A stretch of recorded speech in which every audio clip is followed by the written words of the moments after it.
Good morning, good afternoon, good evening. That's the beauty of podcasting. Welcome into Touchdown in Paradise here in the Finstock Sports Network. Don't forget to like, subscribe, and keep up with us for all the updates. I'm Justin.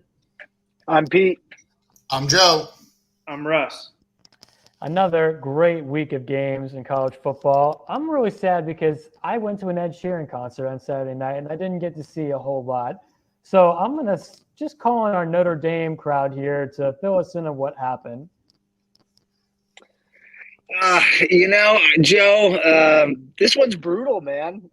All this talk, all this hype that we did leading up to this game, and to lose is just crushing because, we're already a team that doesn't have a bowl game because we're not in a conference. So making the top four is basically a no-go this season. So I've been sad all week. I was extremely frustrated Saturday. Not unconsolable, but just extremely pissed. I felt like Notre Dame should have won that game, probably by more than a touchdown. And, just a couple plays that you can't have go against you went against us. A couple miscues on defense, but when it all is said and done, we had the ball and we just had to get a first down to win the game, basically, and we couldn't do it. So, as much as I want to say we should have won the game, and we should have, we freaking should have, we blew it. We blew it, dude. Choke artist choked it away, So I got not much else to say, Joe. You can talk about it, but just crushing, man. And I'm already thinking about next season now, So. Yeah, needless to say, walking out of the Underground in Hermosa Beach, California, I was a broken man Saturday night. That game was just talk about having your heart ripped out, thrown on the ground, and just stomped on all over, let alone didn't help. There was a bunch of obnoxious Ohio State fans there as well. But yeah, you said it all, Pete. I mean, I don't remember the last time I could honestly say Notre Dame was the better team and they lost. Exactly. Most of the time, we are massive underdogs, or there's some sort of story that, we're overrated or whatever. And we weren't. Honestly, I think the ratings, the fact that we only dropped 2 spots shows that, again, if we don't have miscues, if we can get an additional first down, you simply just run the ball instead of throw the ball on that last drive. We may be, still celebrating from last weekend, let alone hearing Russ's dad kill it on the sacks at the Slip Bar in Redondo Beach, California. But no, it was I couldn't watch NFL football on Sunday. I didn't want nothing to do with football. That's why I'm rocking Santa Cruz. Don't have a football team. Go Banana Slugs. I'm big game for Notre Dame this week, but they have to basically win out now at this point, and so I've had to make some adjustments on our picks, and we'll jump into the rest. Enough of me essentially complaining about a game that's in the past now. Well, I was jazzed. I mean, I haven't, obviously I lived in Nashville, and now I'm in Florida, so I haven't seen Pete and Joe in person in like 2 years. So we went out, watched the game. I don't have Notre Dame stuff, but I threw on my Navy. I was rooting for Notre Dame. I picked Notre Dame to win. I don't know if it was more Ohio State win than more of a Notre Dame loss, because that offense kind of stalled there late. Sam Hartman took that late sack, and then they decided to pass the ball and then run it on third down. They should have just ran it all 3 times after that sack, got rid of that one timeout, and they had 10 men on the field the last 2 plays. So, you can't take any away from Ohio State. That defense played great. But I would definitely say Notre Dame missed their opportunity. And, you don't know. They're probably still in it. College football season, hell, Tennessee was in it till the last weekend, even after Hendon Hooker went down. So, one loss isn't keeping you out. Yeah, it's tough being an independent team, not having a championship game there. But, if you win out, you're 11-1, anything can happen.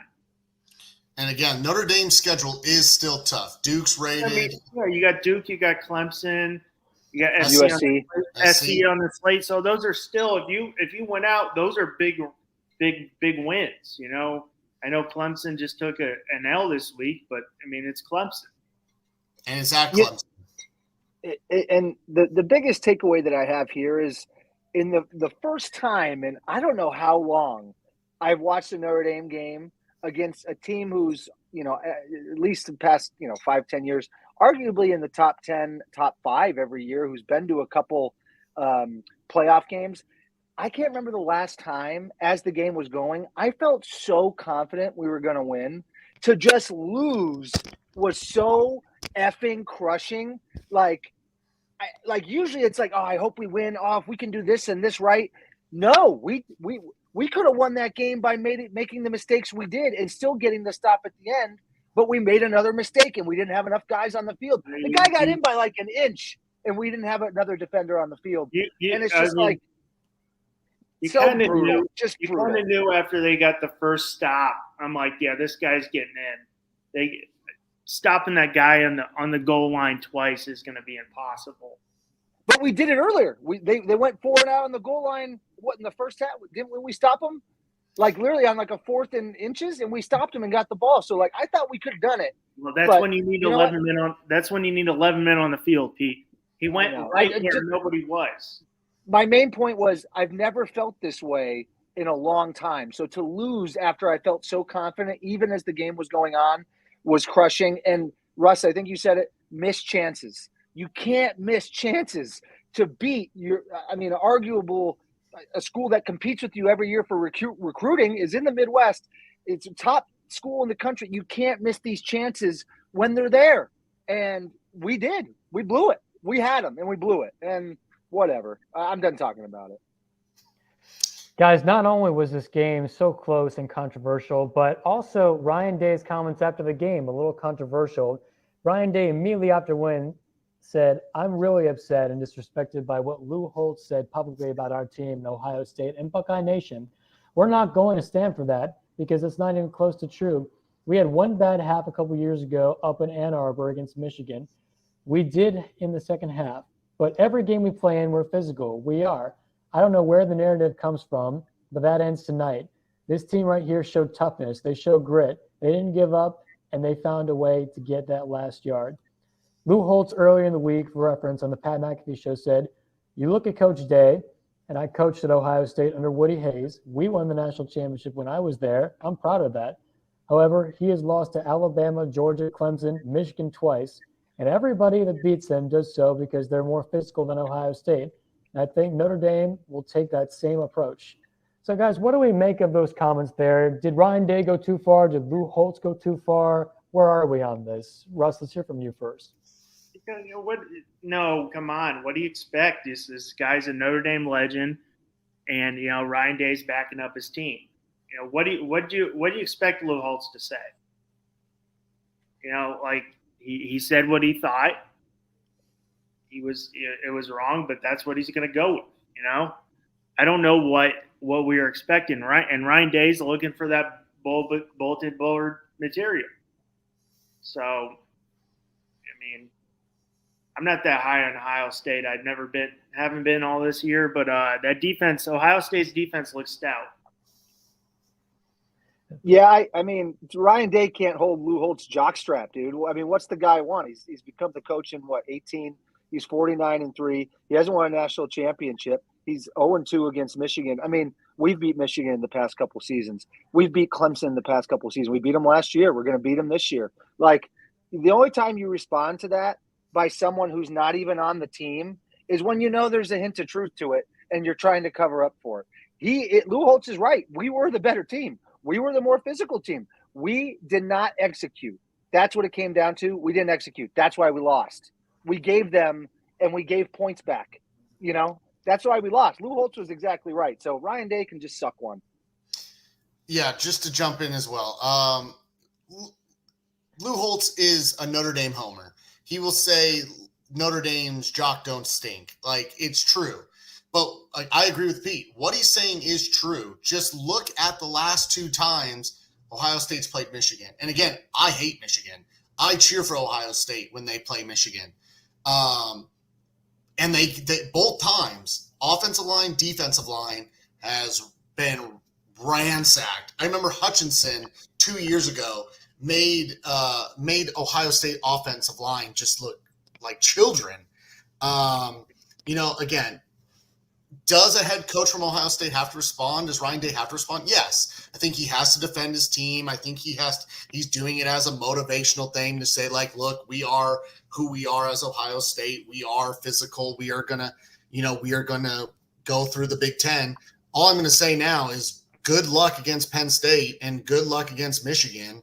I know Michigan doesn't play anyone until that game, but besides the front seven of that defense from Ohio State, you can throw, in my opinion, you could throw bombs if you give whoever your quarterback is time. Because, I mean, as it were, we were gashing them on the run, and I mean, if we just open it up a little bit more, I think we hit some passes. But I think we went conservative. I think Notre Dame, wanted to play bully ball. They wanted to limit possessions, and again, we twice down in the red zone, we get 0 points in the first half. You can't do that. You can't do that against. You got to punch it in. Touchdowns win football games. Yep. Not field goals, touchdowns. Exactly. Say what you want about that. The call that was turned on that 4th and 1. It is what it is. But again, you have to get touchdowns.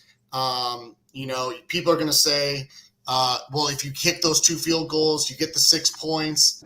I think that's where, again, Marcus Freeman doesn't have faith in that field goal kicker at this point. The one time he jot him out there, he misses.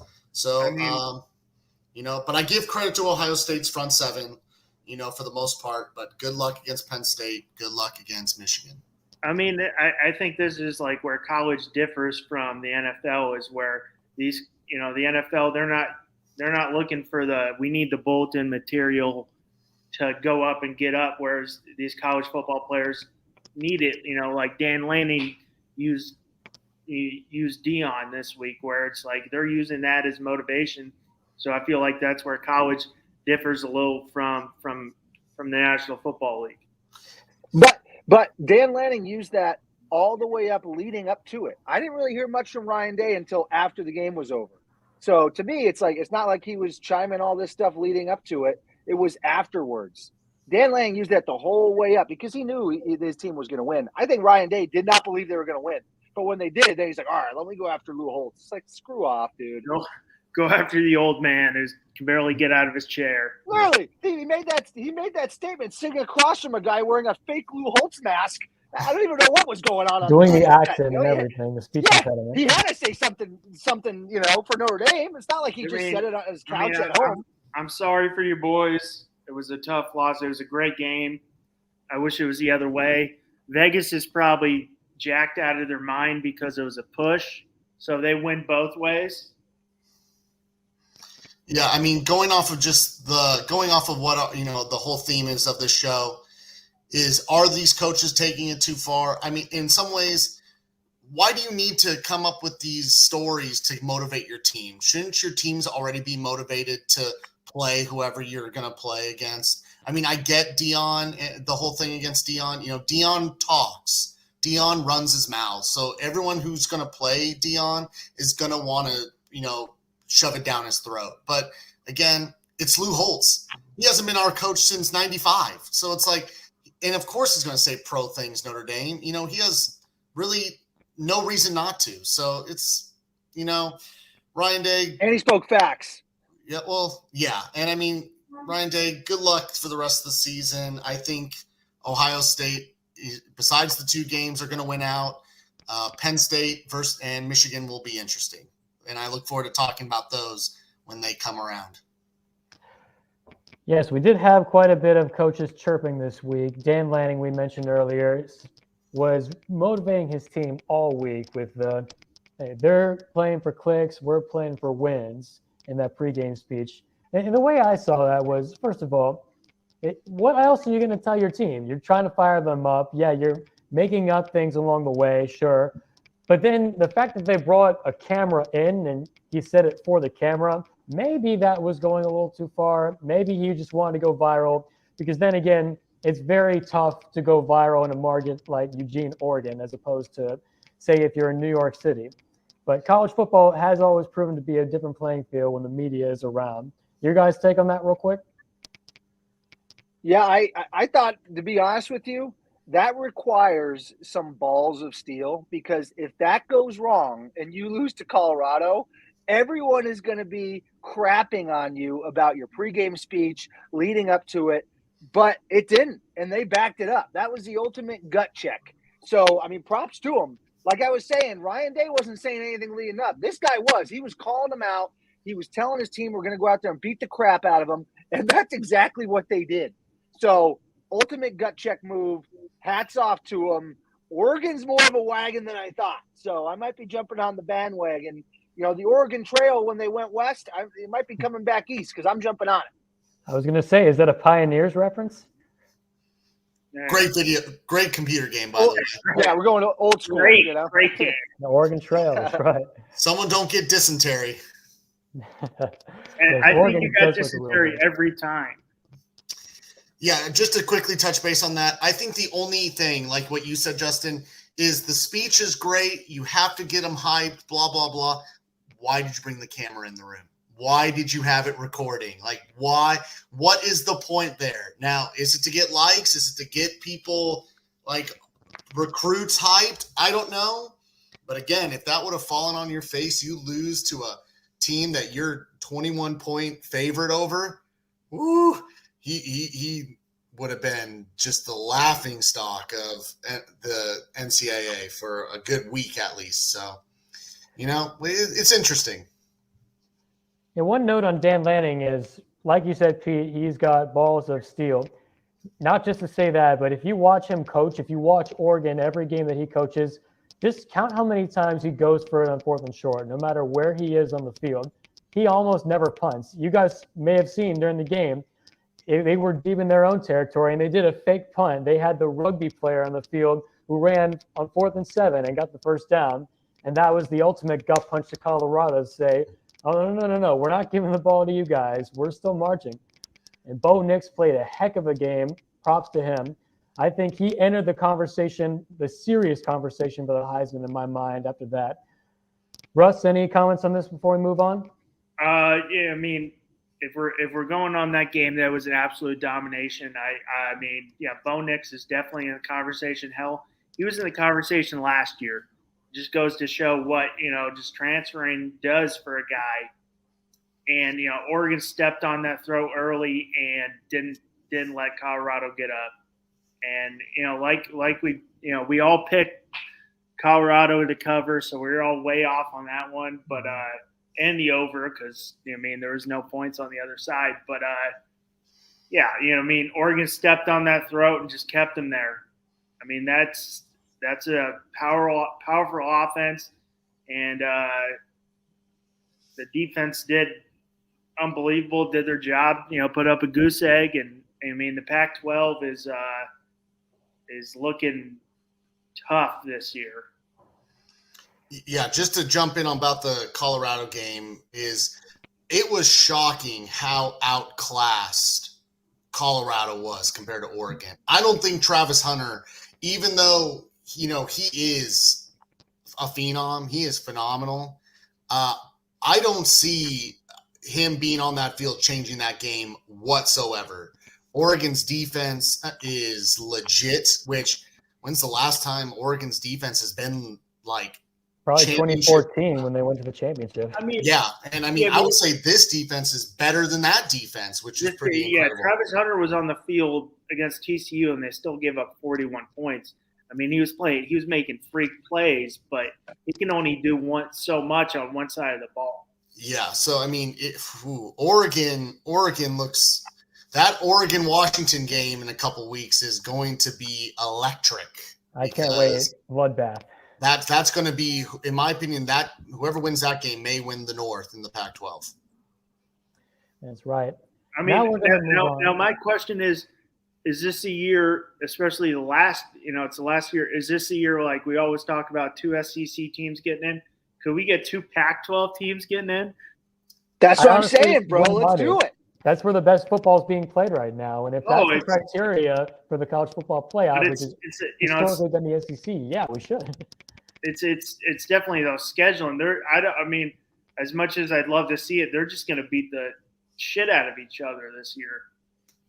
That's always been the Pac-12's issue, though. You'll have one team or two teams that we think are gonna make it to the playoff, and they ultimately end up losing to someone they shouldn't, like SC losing to like ASU, or Oregon losing to like Cal. I'm not saying it's happened. I'm just using these as examples. Yeah, don't turn Eugene against us right now. Yeah, no.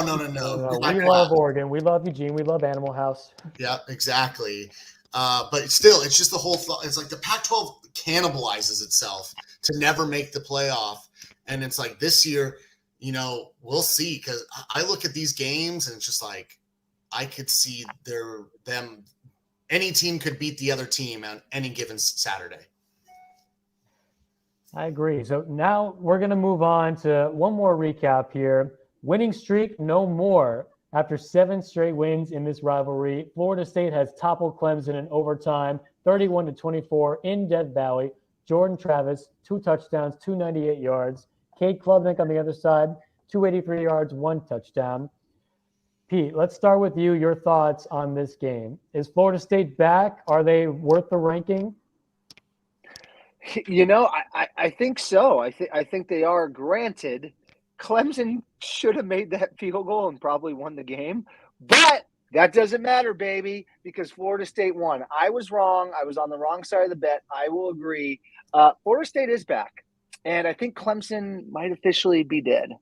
It's just kind of, they're not having the lucky plays go their way. They're not kind of squeaking these games out. And that's what's been happening to them this season and kind of last season too. I mean, we beat them last season. So, yeah, I think Florida State is hot. Clemson is not. I mean, you're putting a guy who's came back, a graduate senior who's kicked 1 field goal, 1 PAT his whole career. At the end of the game, a guy who was working finance in Charleston, South Carolina, and you're putting this down on this guy who's like, hey, make this field goal for the win. Punch it in, go for the touchdown. Now, I think Jordan Travis looks phenomenal, but he might be dealing with something more than just what was going on Saturday. He might be a little more hurt. But, I mean, why are you putting so much on this kid who just came back and he's been at practice for 4 days? Yeah, he's been looking good in practice. He just came back from Charleston. This guy's converted 1 PAT. And then, they go to overtime and, on second down, he got the read option, and Klubnik, instead of just running the ball down the throat, he pulls it back and throws a screen, and they lose, 3 yards. I'm like, that's the youth, I guess, getting into him. And it also could be bad play calling. Oh, yeah. It looked like Riley picked it up there, but, I did not agree with them kind of going for the field goal and not trying to just punch it in. You got an unproven kicker, even though he did make a couple earlier. You can't put it all on this guy. Yeah, but it was like a 20-yard kicker. Come on. Like, he's got to make that, That's like easy money, man. You walk out of the locker room and you can make that in your sleep, son. So, I don't know. Thinking back on it, should they have done that? Yeah. But, that's an easy kick, and he didn't miss it. He shanked the crap out of it. Like, he literally hooked that wide left. So, I don't know. Hindsight's 20/20, but just got to make the damn kick. Joe, your thoughts? I'll be brief. Florida State is definitely back. The only real question is, how healthy is Jordan Travis? If he's healthy, they could probably make it to the championship, if not win it. Clemson, though, I think Clemson is dead at this point. I mean, these are games where in the past, when they had like a Lawrence, they had an Etienne, they had, even a Deshaun, they pull this game out. They win, they win this game. And as you said, Russ, they would score a touchdown there in past teams. Is it also just youth at QB? Cade Klubnik had a decent day. He 283 yards, 1 touchdown. For some reason, they don't like running the ball with Shipley consistently, and that kid is a tank. It's interesting. It'll be interesting to see how Clemson progresses throughout the rest of the year, since now they're out of the ACC conversation and everything. Because now they have nothing to lose, so why not just go out guns blazing? But yeah, Florida State is legit. Oh, they look good. And it's all going to come down to Jordan Travis's health. Mm-hmm. The only thing I would say to any of this is Dabo makes like $10 million a year, right? You got to win in the college football landscape nowadays with the transfer portal. Why are you even worrying about youth? If you don't think Klubnik is the best college football quarterback in the country or one of the top 5, go find someone who has more experience and is older and can, basically lead the team. Like, I think that's what Notre Dame should do from now on. Screw getting kids out of high school. Just go get the best guy in the transfer portal who's older, who has more experience to lead your team. So to me, youth is not an excuse. You chose to go that route, dude, and you lost, and you are losing. And youth is a big problem, but they chose that route, Absolutely. The only thing is, well, if you're going to use the transfer portal, why, like Russ said again, why don't you get a more experienced kicker? Why are you bringing this guy out of retirement almost? Exactly. They should have done all that stuff, All right, we're going to move on here to the Russ report. Russ, score, please. How's it going, boys? So don't get offended. I'm throwing a little nicknames out at you guys. You're more than welcome to throw it back at me. I'm open to it. So we got Overreaction Justin right now. He had a good week. He's on top. Let's go. Then we got No Show Joe right there at 25.5. Justin's at 27. Joe at 25. Sabbatical Pete at 24. I'm not last. I'm at 20, making a little comeback. Had a decent week. I missed the Oregon State game. Joe and myself, we went with the SoCal, the born and bred SoCal guys. We had to go with the SoCal boy. It's a great game against Washington State there, but Oregon State couldn't pull it out. So that was my bad miss. Justin kind of sold his soul there, taking Kansas State against his team, but he got the W. So he's playing with the smart money, I guess. Look, the one thing I love about all of us is as much as we love our teams, we're diehards, we're all very level-headed and honest about where our teams are. Last year, you guys were so flat out honest. Notre Dame was not going to win anything last year, and they ended up doing pretty well in the end. But in the beginning of the year, the loss to Marshall and everything, you guys just kept level-headed, and I appreciate that about everybody here. Well, and I'll come forward about UCF when I know that they're not going to win. You're playing with your wallet, not your heart. So I can appreciate that. Absolutely. Okay, so this week's parlay, first on deck. Speaking of Russ's Beavers, Utah coming to Corvallis. Oregon State is a 3-point favorite here, 44.5 over/under. The money line here is the Beavers by 155, whereas the Utes plus 130. Russ, since you are the Beaver man, go for it. I struggled with this pick, Justin. I struggled with it. So I'm taking Utah to cover. I'm taking Utah to win. And this is nothing against Oregon State. I just think, I've had them as a sleeper. I never thought they were going to make the playoffs or anything. I just thought they were going to be a good competitive team, make a little noise. That under is a little low for me. I'm going to take that over. I'm going to take the under, but it's 44.5. That's low. But seeing Utah's defense against UCLA, and seeing how we saw DJ last year, I could see it hitting the under. So that's what I got. Okay, Joe. Yeah, this talking about the Pac-12. I mean, this is a game where Utah undefeated, looking like again they could be in the Pac-12 championship. Oregon State reeling from a tough game against Wazoo. I'm just going to take the experience here. I'm going to go with Utah +3. I agree with you, Russ. I think the over/under is a bit low, so I'm going to take the over, and I'm taking the Utes. Okay. Pete. You know, Rush, you're struggling with this game, and some people would think, oh, wow, some kids from Utah might be struggling with pounding some Beavers too. They're not. They're going in there. They're going to dominate. I'm taking Utah every which way. The Beavers are getting pounded, and these Utah boys are going to soak it up in the win afterwards. Let's go. Oh, boy. I was thinking of going Oregon State, but looking at the game last week, they were on the road at Pullman, which is a very tough place to play. Oregon State is also a very tough place to play. Utah, I don't even know if Cam Rising's coming back. Does anybody know? He's still rising. He's still rising. They don't need him. I don't know. They look kind of flat on offense, but they're still winning games because their defense is pretty dominant. I think I would take – all right, fine. I'll ride the bandwagon here. I'll take the Utah money line, and I'll take the under here just because Utah's defense is fantastic.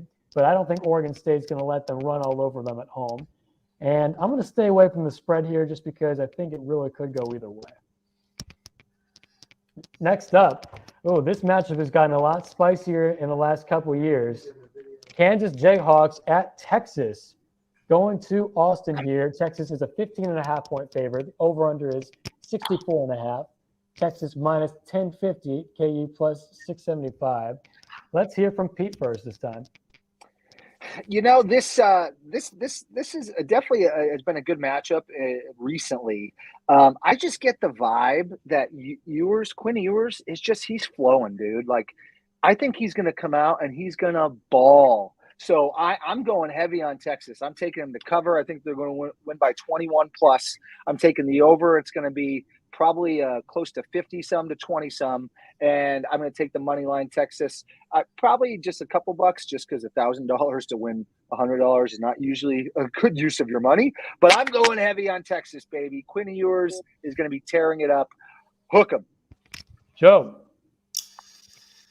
Oh, man, this game is tough for me because if this was before 2018, I'd be like, why are we even talking about this game? Texas is going to beat them by 30 plus. But again, this game has been interesting the past couple of years. If this was at Kansas, I would think maybe Kansas can maybe sneak, maybe even cover. I agree with Pete, though. I think Texas is going to be just too athletic, too big. I think it may be close in the first quarter, and then Texas is just going to go off. So I'm taking Texas to cover, taking the over, and I'm taking Texas money line. Russ. All right, so point spread's now 16.5, so it went up a little bit. But I'm going a little opposite. Both 4-0 teams. I'm taking Kansas to cover. I'm taking the over, and then I'm going to take the Texas money line. Love it, guys. So looking at this game, Kansas is on the rise, but Texas is further up on the rise. So I will take Kansas to cover. I still think that Texas is going to play to their opponent, and it'll be a shootout. So I will take the over, and I'll go Texas money line here because I still have the Longhorns coming out on top in Austin. Next game here, we have Clemson at Syracuse. Clemson is a road favorite by a touchdown here. 52.5 over-under. Clemson is minus 278. Syracuse plus 225. Let's start with Joe. Ooh, this is another game that I'm like, how does Clemson respond? Like, I'm still just like, it could be a tale of two stories. However, I think they'll pull it together. I don't think Syracuse is that good, even though it is at the Dome. So I'm taking Clemson to cover. I'm going to take the under, though. I think this will be a low-scoring game. I think it's going to be sloppy. And I'm going to take money line Clemson. Well, I'm going to go a bit reverse here because Clemson on the road, we saw them at Duke and they got boat raced. I don't think they've learned that much since then. So I'm going to go Syracuse money line here for my upset of the week. And I'm going to go the over. I think Syracuse is going to run all over them, and I'll take them to cover. Pete. Yeah, both of you made great points, and I can't remember the last time that Clemson played Syracuse. Also, I don't remember the last time they played them. Obviously, they're both in the ACC, but the last time they played them, home or away, where they were only a 7-point favorite. But to be damned with it, I think Dabo's going to come out. I mean, it's in a dome. There's no elements to fight. I think they're just going to be ready to go, and I think Klubnik is going to need a ball out because I feel like if you're Dabo and those guys, they got 2 losses on the season. The time's ticking. They might be looking to do something else. I think he's got to come out and really ball. So I'm going to take Clemson to cover. I do think it could be a low-scoring game, but I like points. So I'm going over 52.5. And I'm staying away from the money line in case I'm completely wrong because Syracuse is a team that I feel like Kentucky, we're going to talk about later on, can kind of surprise you. So I'm going to stay away from that. I'm going cover Clemson and then the over 52.5. Very diplomatic. Russ.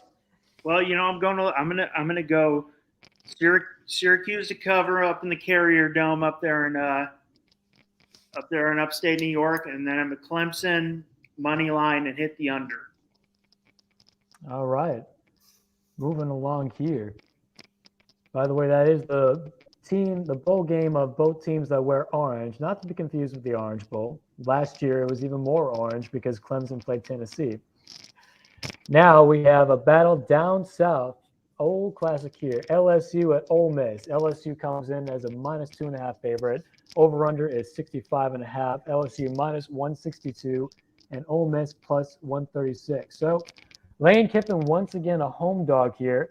And look, I'm starting to see it because as offensive-minded as Lane Kiffin is, his team isn't scoring that much a lot recently. It's just not the type of Lane Kiffin team we're used to. Meanwhile, Jaden Daniels is absolutely balling for LSU since week 1. So for that reason, I'll take the LSU money line. I'll take the spread. I think they'll even go -3, -4. They'll beat that by a lot. And I see them dropping like a 45 piece on them, so I'll go the over. Russ. Yeah, I wanted to take Ole Miss, but LSU looked too good, so I'm taking the spread. I'm taking the money line, taking the over. Pete.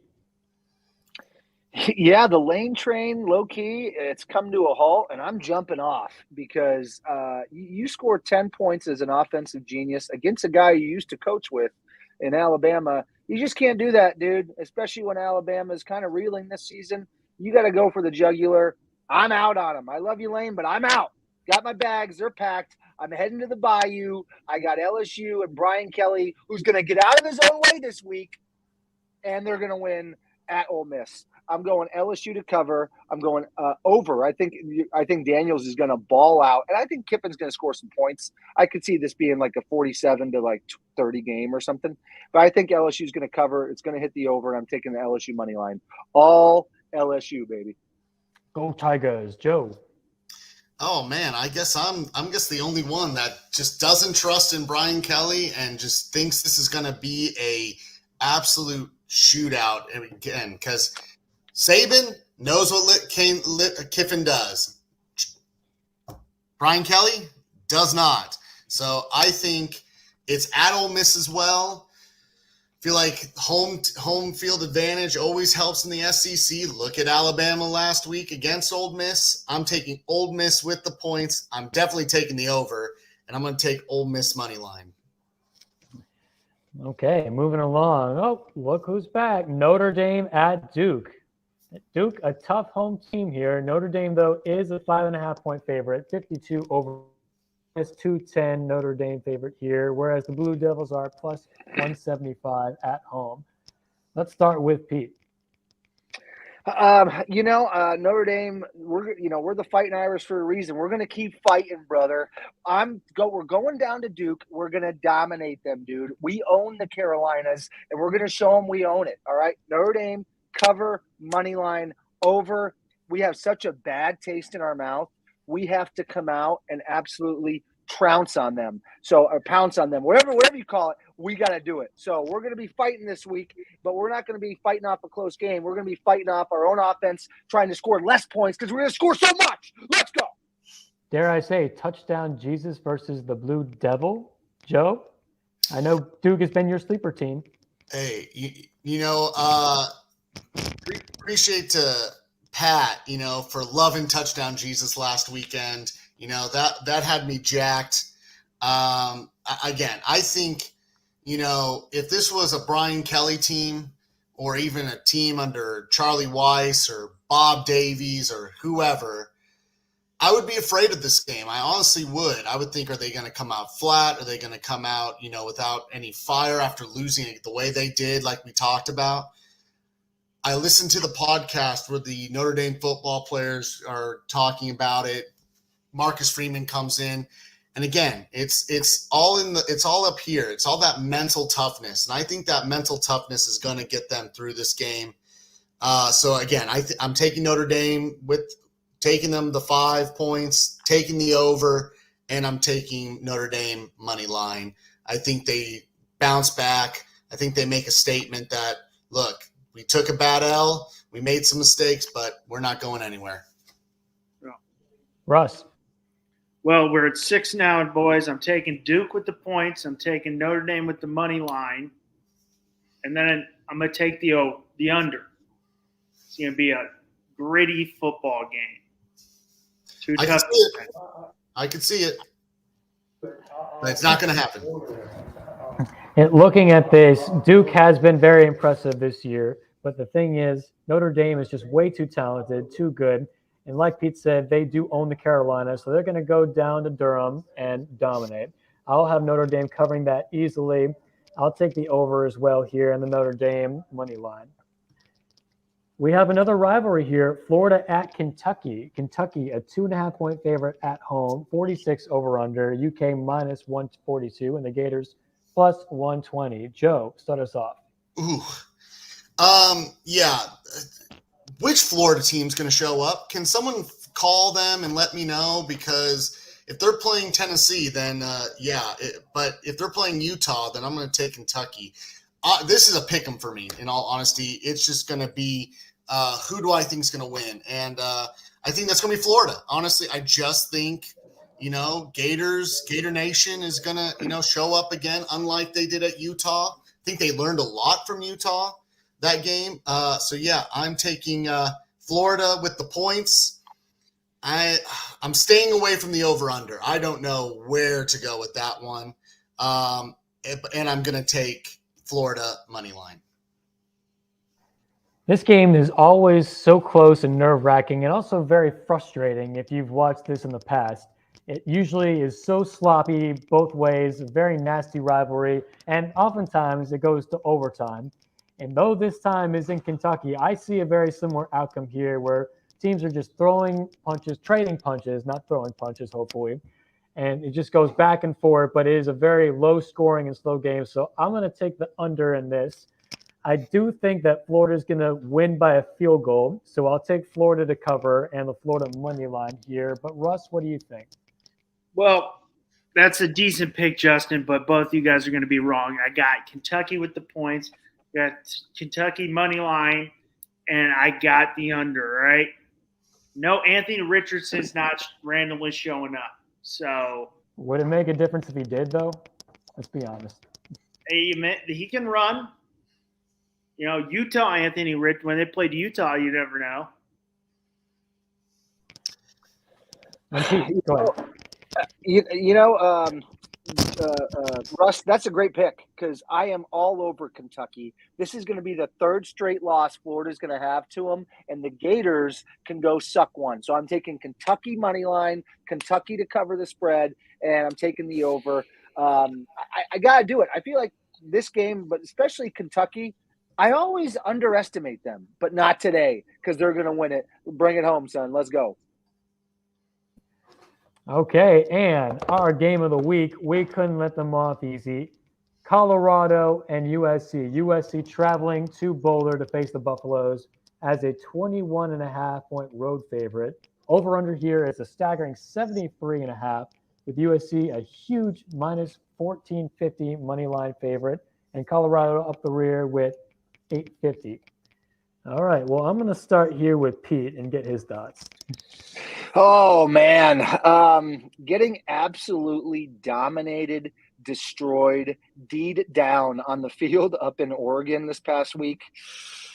Kind of out on Colorado. So I think USC is going to do the same dang thing. And I think they got a better quarterback than Oregon has. So I'm going to take USC to literally dominate them up in Boulder. Altitude be damned. That's just going to make the ball go farther out of Williams' hands. So I'm taking USC to cover, money line, and over. I think it's going to be a similar game to the Oregon game, but obviously Colorado's going to score some points. I just don't think they're probably going to score more than 30, and I think USC could maybe drop a 60-point on them. Joe, you got your master's at USC. Tell us what your master's is telling you. Oh, man. I don't trust SC's defense. I'm just going to say that right now. So I'm definitely taking the over.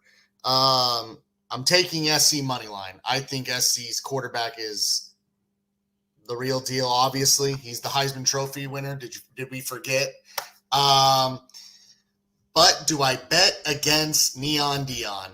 You know, he proved us wrong last week. He got his ass beaten in Eugene.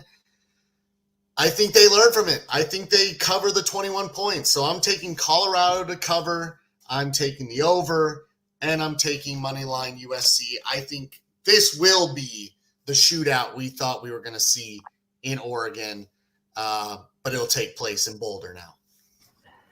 Russ, tell us what you think. Well, Joe, you took the words out of my mouth. I think SC is going to win this game handily. It's going to be the over, but Deion's not going to let his team, he's not going to let himself get embarrassed 2 weeks in a row, especially in front of the faithful Buffalo's crowd. So I'm taking Colorado to cover. I'm taking USC to win, more experienced team, and the over because, like you said, I don't trust SC's defense. And looking at this, I mean, if we were in LA, I'd say USC would win maybe 42-20. But since it's in Colorado, I'll still take USC to win in the money line. And I do think they are going to, they're definitely going to go over. I don't know if I would take the spread here just because Deion's not going to go down without a fight. And he's going to talk up Shedeur all week. He's going to talk up his O-line all week saying, last week is in the past. You're going to get us now because this is going to be the weakest we are. For that reason, I'm still going to take USC to win, but I do think it's going to be a lot of high scoring and a bit closer than we think. So I'm going to stay away from the spread here. I just can't do it. I can't do it after picking Colorado to cover last week. All right. Way to go, guys, for our parlay segment. Now time for our predictions. And we have a bit of a caveat here. Russ, tell us how we're going to do this a bit differently going forward. All right, so we're going to go from here on out. We're going to make our college football predictions. This is what we, as Touchdown in Paradise, we think is going to be in the Final Four. So we'll hit our predictions back up once we start getting closer. But we're going to call this is what us as individuals, Touchdown in Paradise, think our Final Four is going to be here in week 4 or week 5, wherever we are. It's too much good football. I can't even remember what week we're in. I believe we are in week 5, technically. With that week 0, it always throws me off because I think we're 4. No, I don't even remember at this point. Yeah. Insignificant. Just don't look at the records of anybody who played in week 0, USC, Notre Dame, and those guys, because then it throws you off until they've had their bye week. Yes. Okay, so with that being said, let's move into our sleeper team. I believe everybody woke up to how good Notre Dame is, and no matter how heartbreaking it was, they played a great game. So it really, really pains me to pick this sleeper team here because I heavily dislike them. But Oklahoma looks great. Oklahoma looks great on both sides of the ball. They had a bit of a lower scoring affair at Cincinnati, but They are a legitimate Big 12 contender, maybe a college football playoff contender, but don't sleep on Oklahoma. Don't sleep on Oklahoma. Let's go with Russ. Well, I still like Oregon State, but Washington State up there and Pullman put a hell of a performance up there. So I'm still high on Washington State. I think they're going to be a competitive football team, but Washington State looks good. And just added another caveat to the Pac-12. Joe. Yeah, I'm watching that Washington State team. The Cougars, Wazoo, they definitely are are a sleeper team in the Pac-12 or Pac-2. I definitely think they could upset later on in the season, so in that Apple Bowl. So who knows? By the way, Russ, my upset of the week: Arkansas 6.5 over Texas A&M. That's a good one. I was thinking that a little Woo Pig. Yeah, Pig Suey. Let's go, Pete. It pains me to change because I had Notre Dame, but it pains me so much I'm not going to do it. We are more asleep than ever. I am so tired right now. I'm even sleeping, but we're going to wake up because we're going to dominate Duke. We're going to dominate Clemson, and we're going to dominate USC. This season is ours. Screw last week. Screw Ohio State, and screw every team we play the rest of the season. So Notre Dame is still my sleeper, okay? I'm sticking with them, and the Fighting Irish are coming back, and we're coming back with a vengeance. And moving into Coach of the Year. Now, I'm sticking with it here, but I'm just getting a little fatigued. Deion Sanders is still my pick, but it's not because they lost to Oregon. It's because the media is just all over him, and does that automatically warrant a vote for him? I'm not quite sure. It may change, but I'll stick with it for now. Pete. So I'm changing. This is the only real Notre Dame vibe I'm changing. I'm going to go Lincoln Riley because I think USC has a chance to make a real big run at this. So I'm going to take Lincoln Riley as my Coach of the Year. I'm changing it from Marcus Freeman. He had a couple bad missteps last week. I got to penalize him for those, and USC still undefeated. Joe.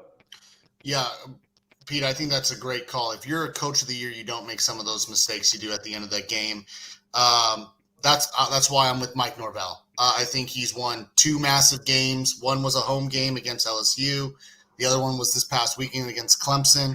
Again, the ACC is all his. He just basically can't mess up, and he's got to hope that his quarterback stays healthy. And Russ. I mean, I'm still on Kalen DeBoer, but also Mike Norvell's right there. I think, when we look at who's winning Coach of the Year, it's usually teams who are at the end we're in the Final Four. Now, I do think Washington's going to be there, but they got a much tougher route than FSU has. So, I got those two. Now, one of my favorite parts is picking the Heisman.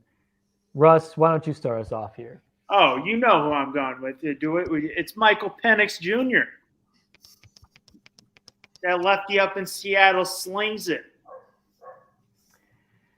He looks unstoppable. So does Caleb Williams. I had Caleb last week, but they struggled a bit in Arizona, and that's not really his fault. But I feel like the voters are going to look at that and say, well, look what they had to do to escape Arizona State, who's still rebuilding. So I'm going to go with Penix this week. Joe. Jordan Travis. I think, again, he is going to carry FSU as far as he can. And he's putting up the numbers. He looks legit. He's the leader of that team. So I'm going Jordan Travis. And Pete. I'm sticking with Caleb Williams. He's been dominating. I think Sam Hartman's officially off. He was my side piece there. He's not. I'm sticking with Caleb Williams. He's dominating. I mean, the dude's just putting up massive numbers like he did last year. I think he's got a real shot to repeat. I think I speak for every college football fan here, and especially us four, when I say this is probably the most open field for the Heisman we've seen in recent years. There are just so many talented players who could win it, realistically. Taylor, you're dropping your side piece now, dude? Yeah, I'm a one-man kind of guy. I can't have a guma. One man kind of guy. One. Wow. Yeah. Well, these are all guys. They're all guys. Okay, I'm only picking guys here. Mhm. In this respect, yes. And our final college football playoff pick for quite a while is going to start with Joe. I shook my whole thing all up, not just because I knew this was the last pick. It's just seeing kind of all these games this past weekend. So I'm going Oregon. I have Texas, Georgia, and Florida State in my college football playoff. Ooh, good picks. Pete. I'm keeping Notre Dame in there because I'm keeping the faith. So I'm going Notre Dame, Georgia, Michigan, and I'm throwing USC in there. I'm on the USC train right now, baby. I'm off the Lane train. He was never going to be in the top 4, but I'm off that train, and I'm on the Southwest Express. Russ. Well, I'm true to form. Georgia, Michigan, FSU, and even though it's going to be a tough one because Pac-12 is going to beat up on each other, I'm sticking with Washington and my boy Michael Penix. All good picks all around. It's tough for me to move. I would love to pick Oregon in here somehow, but I just don't see a scenario where the voters would leave out the SEC. And if they had the opportunity to put in an undefeated Texas or an undefeated Oregon, I just feel like they would choose Texas for. I know Oregon's a big brand, but Texas is Texas. Brand recognition. You know that those fans are going to sell out any bowl game that they go to. They'll travel extremely well. So I'll put Georgia in. I'll put Texas in. I'm starting to believe in Sark and the boys down there in Austin. And I'm going to throw in Washington as well because Michael Penix looks unstoppable. But again, the Pac-12 is so strong, you could really put 1, 2, 3 different teams in that one spot there. As far as the Big Ten goes, Penn State, in my opinion, looks like the best team. Looking at Ohio State, yes, they've looked great at times. They've also looked like they can't play offense at times. And you look at Michigan, we don't know what they are yet. We haven't seen them play anybody, and we're not going to see them play anybody until they go play Penn State. That'll be the game that really tells us a lot. So for now, I'll put Penn State in there. The Big Ten has got 3 teams realistically. The Pac-12 maybe has 4 or 5 that can make it. The Big 12 probably has 2 teams that can make it. The SEC, God only knows. It's just so wide open this year. My upset of the week is Houston getting 8.5. I got Houston over Texas Tech. How about you, Pete? And Russ, my upset is the Gamecocks versus Tennessee. They're 12.5-point underdogs. Do I have to take the money line, or can I take them to cover the spread? You want them to cover, all right? Yeah, 12.5 points. They shocked everybody by winning that game last year. Yeah, they did. Heck yeah. And they've had some good games this season. They've been pretty close, they only lost to 10 to Georgia, so. That's right. Okay. We're getting toward the end of the show, so here's our little wrap up with my stat of the day. Australian punters. Every time I'm watching college football, flipping through the channels, it just seems that they're always announcing when it's fourth down, the punter's coming out, the man from Australia here, whoever, whatever your name is. But I see that on so many different games, so I decided to do a little research here. 54 schools have starting punters from Australia, according to the Washington Post. The reason is they all come from the Pro Kick Academy down under, which has put out several college football and NFL punters since 2009. Boise State's James Ferguson Reynolds from Geelong, Australia. I'm sorry to the Aussies who might be listening here. Leads college football with an average 51.27 yards per punt. So if an Aussie punter wins the Ray Guy Award in December, it'll make 8 of the last 11 years that one has taken home the award for this nation's best punter. All right. Now for our cheers of the week. I'm going to hand it off to you guys this week because I know that was my thing, but let's open up the table because this show isn't a one-man show. This is a team effort. Let's start with Joe. So I have the Pac-12 or the Pac-2. Again, I can't recall a time when the Pac-12 was this loaded, and then let alone have a game like the Wazoo-Oregon State game that was just electric. But then on the other hand, you have Colorado versus Oregon getting like 10 million plus views, the most of, I think, in a very long time. I think maybe that Florida State LSU game at the beginning of the season. So again, Pac-12, Pac-2, whatever you want to call them. 2-pack. They are They are the conference this year so far. So cheers to them. Cheers. The Pack Deuce. Pac-2 champs. Russ. All right, so I agree with Joe. I got a little sick on Sunday, so I've been a little out of it flying back from California to Florida.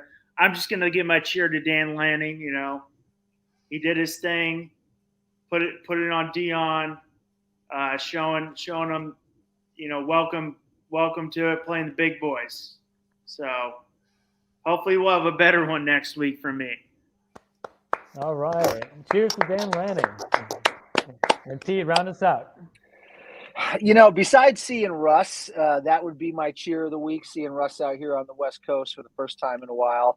But my other cheer is old guys. I love it. Holtz in the spotlight, Notre Dame legend. Corso in the spotlight every week. All this chirping, chattering. Oh, get these guys out of there. They're slurring their words. You can't understand them. They don't even know where they're at. They know exactly where they're at. They love football. I've loved football all 32 years of my life. I hope I love it just as much as these guys do in their 70s and 80s. You're going to have to bury me with a football underneath Notre Dame Stadium. So cheers to the old guys and college football in general, because it's in your heart. It never goes away. And I love watching these guys, and especially seeing them be talk of the town in college football on a weekly basis.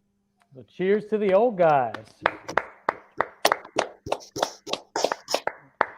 And that is a wrap for this week's episode of Touchdown in Paradise here in the Fins Talk Sports Network. Don't forget to like, comment, and subscribe. Follow us for all the updates. I'm Justin. I'm Pete. I'm Joe. I'm Russ. And we'll see you next week. Have a great weekend, everyone.